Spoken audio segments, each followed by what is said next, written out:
Giorgio and his team created an army of insects killing other insects. That's the idea, yes. Thank you, Marco. It's truly enjoyable. So yes, at Biocentis we're developing groundbreaking insect control solutions. And why is this relevant? Still today, insects threaten billions of people with deadly diseases, and they cause damages to agriculture for hundreds of billions of dollars. Huge problems which climate change is going to make worse. In the meantime, the use of chemical insecticides is getting untenable. But let's see a couple of examples.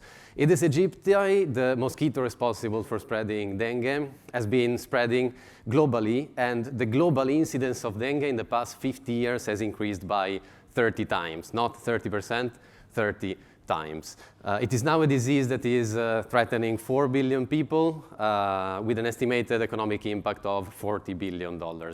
And the problem is getting worse. 2024 is already set to be the worst year ever in terms of infections and deaths. In agriculture, things are not any better. Take the Florida citrus industry. It's been growing for 50 years. Then, since 2005, volumes dropped by 80%. What happened? A small insect invaded from Asia and started to spread a deadly disease for citrus trees. Something similar is happening to the berry and cherry industry. A fruit fly called the Drosophila suzuki has been spreading to most temperate regions in the world and is now causing $4 billion in damages every year. Chemical insecticides, which are a 100-year-old technology, cannot be the answer. They are toxic. Insecticides leave residues on the food we eat. They pollute water and soil. They have off-target effects. They damage biodiversity. They kill beneficial insects, pollinators, such as the one that Bee Hero is developing and producing. And they have the problem of resistance, so they're making insecticides increasingly ineffective. These are also some of the reasons why regulators are banning more and more of these products from the market, which is a problem because health authorities and farmers are left with fewer and fewer options to fight harmful insects. And this is why at Biocentis we propose a radically new approach. We engineer, rear, and release harmless insect males with special traits. Those males will mate with wild females and reproduce with them, but thanks to their special traits, they will only generate more special males. The result is an extremely effective and reversible reduction in the fertility and thus the size of the target insect population.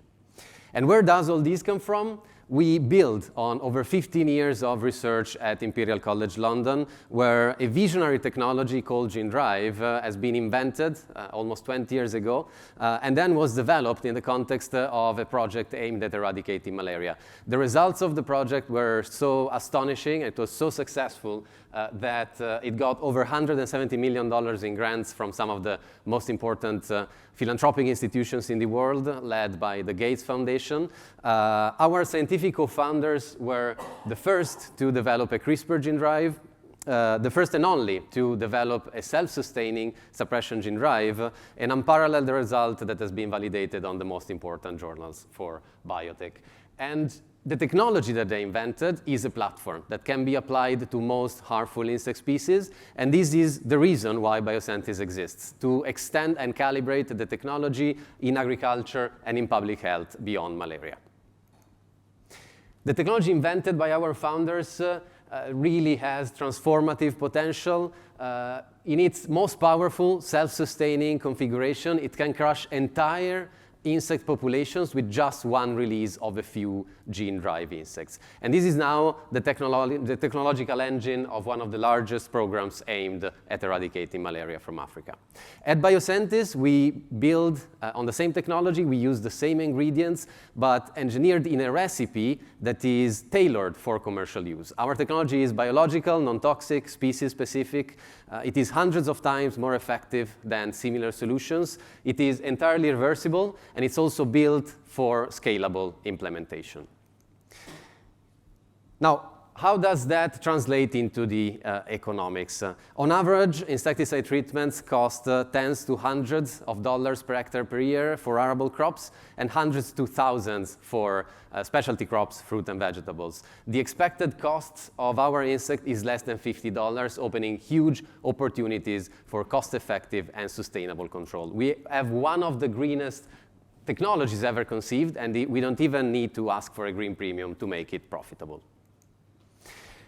Similar technologies have already received approval around the world. The work of some companies and research consortium have paved the way for the implementation of these type of technologies. Some of the toughest regulators around the world, including the US and Brazil, have deemed these technology safe. In Brazil, in particular, these technologies have been on the field for over 15 years, and recently they even got commercial approval. If you live in Brazil, you can go online and as a retail customer purchase modified mosquitoes, have them shipped to your place, release them in your backyard. You just add water to a box of dried eggs. It is as simple as that. We are already working on solutions to control Aedes aegypti, the vector of dengue, and Drosophila suzuki, a pest of cherries and berries. A huge market. These solutions are set to be a game changer for health authorities and farmers. But that's not all. The list of potential candidates for our pipeline is almost endless, with an overall opportunity of over $100 billion. The plan is clear. It takes just a few years to move from the lab to the field and then to full rollout. The business model is scalable. We will start providing an end-to-end service, but as the technology reaches maturity, we will quickly scale in new markets and geographies by outsourcing and out-licensing. We are exploring partnerships along the value chain with a broad range of stakeholders. We are talking with governments and international agencies. We are discussing grants with philanthropic institutions.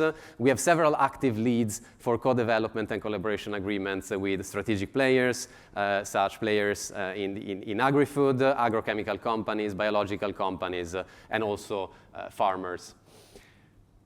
We have the best team to make this happen. It comprises experts in business and venture creation, the inventors of the technology, who are some of the best genetic control scientists in the world, a dedicated data science team. We also recently brought on board an executive with over 35 years of experience in this field, who will lead our activities on field operations and regulatory. We also secured the support of an outstanding advisory board, which includes technology pioneers, regulators, industry experts, and even a Nobel laureate. We've already come a long way. We build on over 15 years of hard work and big successes at Imperial College, where our technology has been invented, developed, validated. I already mentioned that there is not only the scientific validation, but also the validation from funders that put over 170 million because they saw the potential for this technology to eradicate malaria. We believe this technology can change the world beyond malaria. This is why we licensed the technology. We spun out the company, and in the past couple of years, we established our infrastructure. We built and we hired one of the best team, if not the best team in this sector. And we also extended the technology significantly, improving its operational scalability, increasing its commercial value. We already have in our lab several strains and potential products that we are testing while generating more. In the next couple of years, we plan to be ready for field trials, which is going to be the next big milestone. We will have our products for Aedes aegypti and Drosophila suzuki fully tested, ready for trials, and we will, in parallel, continue working on business development and grant funding to secure high-value projects and deals to foster development and extend our pipeline. If you're interested in knowing more, I'll also be on the deep dive, the beach stage at 4:20. Please feel free to join the session. Thank you very much.